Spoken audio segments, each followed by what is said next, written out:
Hello everyone, welcome back. It's Empyrion Galactic Survival episode 61. I'm Enigmius and today the Seraph is done.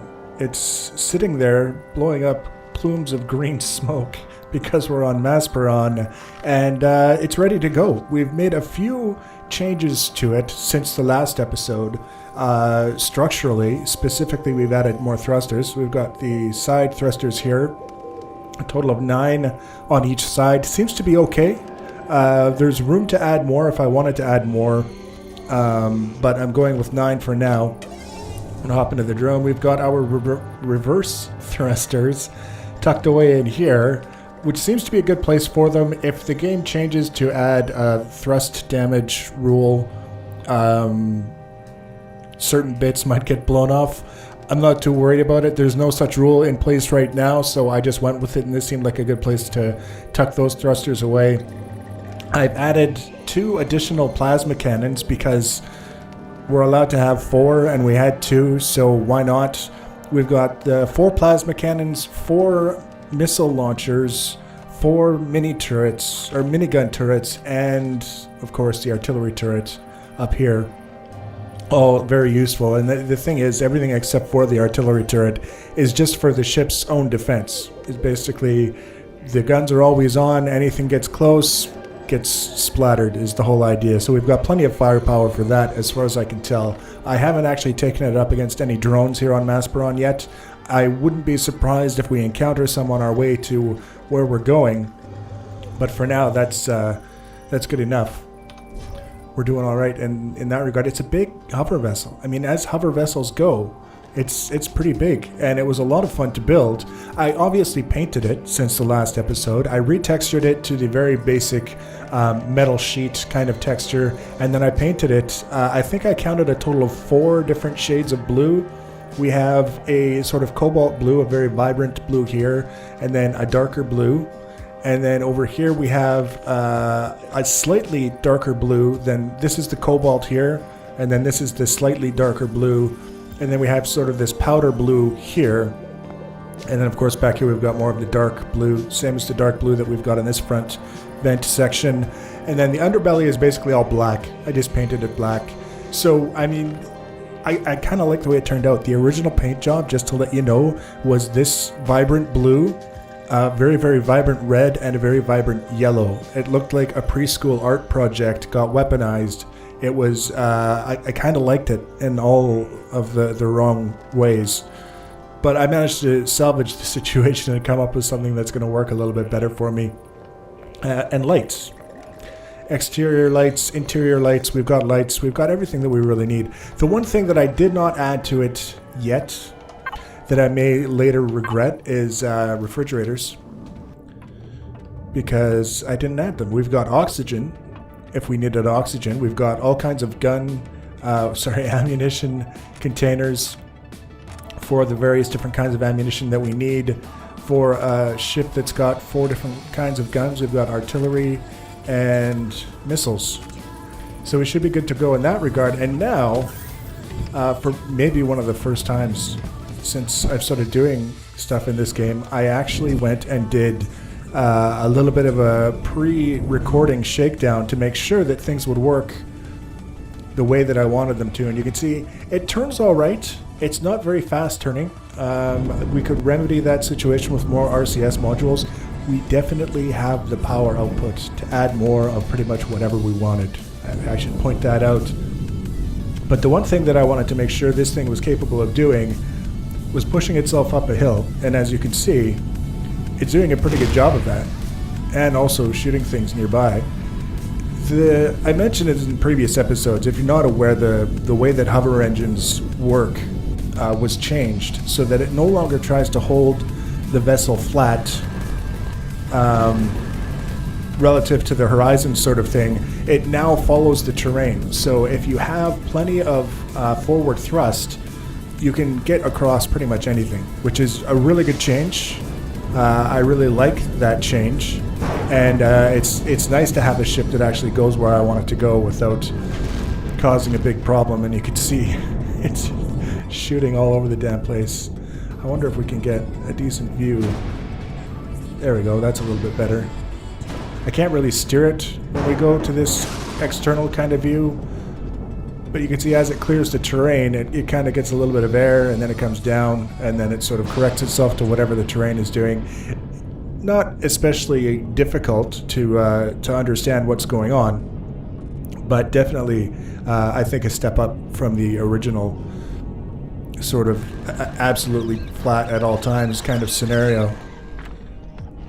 I need to be able to steer. There we go. Over the mist, the green mist, and we're right up against the boundary.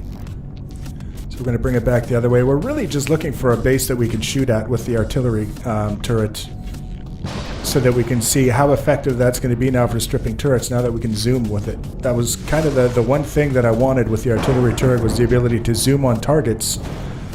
It didn't seem to make a ton of sense to me to have a long-range weapon that isn't able to zoom, but at the same time it's early access, and just because it's not there doesn't mean there's not a plan to put it there. It just means that it's not there yet. Sometimes it really means it's not going to be there, but in this case the devs came through and they gave, as far as I know, all turrets the ability to zoom and benefit from the range of the weapon instead of trying to hit something that's barely the size of a postage stamp. Okay, so we did just obliterate a plasma drone there. That was kind of a single volley, and the end of that guy. So that worked well. I can see now how managing the terrain is going to be pretty important in a ship like this. I was just about to say, it definitely wants to flip over. And it cut me off to prove that it really wants to flip over. We do have the button that we can push to right the ship once it's specifically and clearly flipped over. There we go. A new point of interest. Ghost Support Mark II. There it is. It's... Oh, hey, look at that. It's right there. So we're going to back up, because that's cannon fire, and that's really hard on the front end of your ship. Fortunately, I added a number of layers of hardened steel blocks in the inside to buffer the front of the ship from the rear section where the cockpit is and all that other good stuff. Now what I need to do, oddly enough, he was close enough to shoot at me, but I don't have a nameplate on my radar here, so I'm trying to maneuver so that I can get in close enough to shoot, and what I'm thinking is I'm probably going to have to come around from the other side, because this terrain is just not working in my favor. If I was in a ship that could kind of sit still and just sort of barely peek over the ridge, maybe that would be something that would be working for us, but I'm not in a ship like that. So we're just going to be hopefully a little bit smart and come around into a position that's a little bit more advantageous.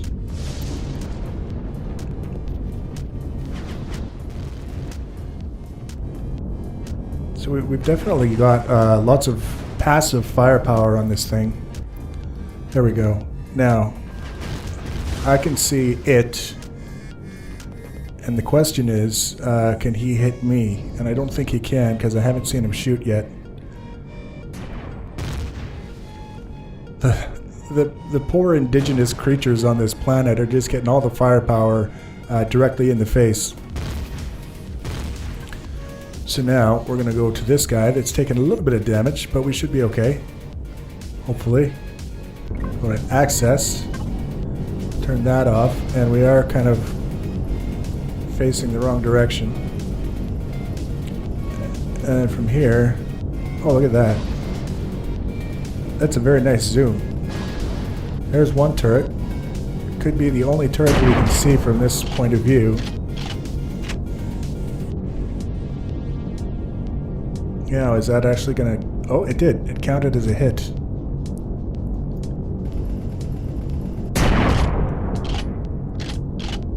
It looks like the zoom isn't the only change that our friend the plasma turret has gone through. Oh, that poor drone.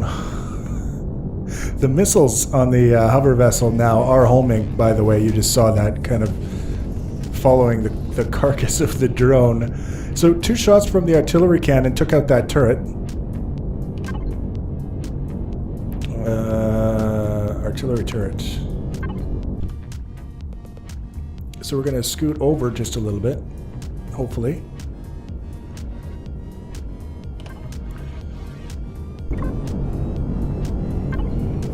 And that'll be perfect for getting rid of this guy. So it looks like there's a longer delay between firing. It looks like there might be a little bit more damage. The projectile is much slower. That was 1 shot to destroy that turret. I wonder if I destroyed this one in 1 shot and I just didn't notice it as well. Let's see if we can hit this guy.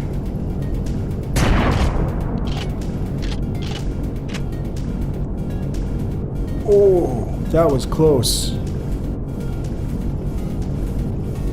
He didn't even notice. Why should he care? He's just a drone. No one's gonna shoot artillery at a drone. Wait. So you see, we still get hung up on the terrain a little bit, especially when we're trying to go up something fairly steep. This golem just had a really bad day. But it's not as bad as it was where you can literally get stuck on it for a really long time and just start to feel kind of like you're wasting your time on nothing. So overall, I would say the new hover rules are pretty good. And I think from here we should be able to see the last of the enemy turrets. There's one.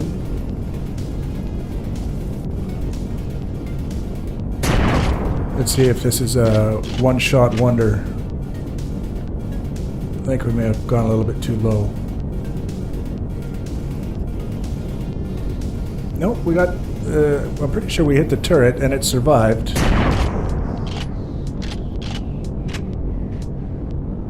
We'll try another one. And there we go. 2 shots for a dead turret. That's better than it used to be. It used to be about 5. If you dialed in properly and were sure that you were hitting each one, it seemed about 5. If you were missing, it could wipe you out pretty quick. You would be out of ammunition before you cleared off a single base's turrets. Here comes another drone.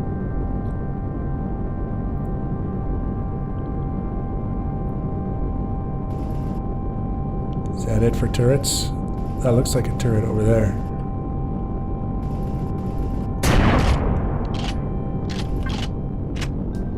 Turn that guy off.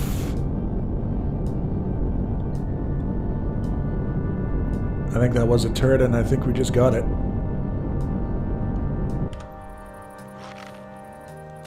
And we made it back to base. I didn't even actually bother going into the outpost that we cleared the turrets from, just because I don't really expect there to be a whole lot there for me. I just wanted to give the ship a bit of a chance to maneuver around the terrain in Masperon, which is very, very difficult terrain. It's definitely not hover vessel friendly, but we made it. We were able to do what we needed to do. We got an opportunity to test out the artillery turrets with the new zoom. Makes it much more effective, much easier to actually find and hit your targets and then move on with whatever it is you're trying to do. And we got back safely. That's one of the keys, is you get out where you're going and you get back safely. And for all that cannon fire we took right in the schnoz, it's not really visible what the damage is. I would suspect that a lot of these blocks have a little bit of damage to them, and we definitely have to repair the artillery turret. We had at least a little bit of damage to that guy. But overall, everything is fine. Our spotlight for the front is fine. Our 2 hover engines are fine. Everything's fine. So it was a good, successful test. The blueprint is already up on Steam. The link for that will be in the information box below the video. The next video, we're going to start on our next build, which is going to be, at this point, I've got another hover vessel in mind, actually. And it's mostly about the design. It's not so much that I needed another hover vessel. It's just something that popped into my head that I decided I needed to give a try, and it gives us an opportunity to play around with all of the new blocks. If you haven't seen them, we'll just take a quick look here. You can see, if you've seen the menu previously with the blocks that are on it, most of these, like all these ones here, are the old kind.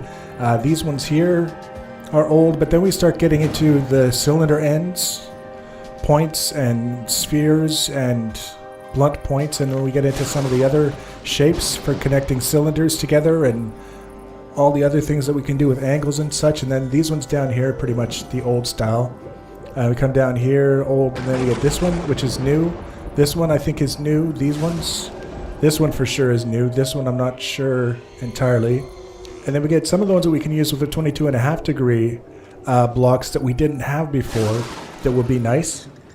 So it gives us a little bit more that we can do in terms of the shape and the sculpting of the ship. So that's what next episode we're going to start on that, and we're going to see how that goes. So if you want to be notified about that when it's out and available, the easiest way to do that is to subscribe to my channel or follow me on social media. Links for social media are in the information box below the video.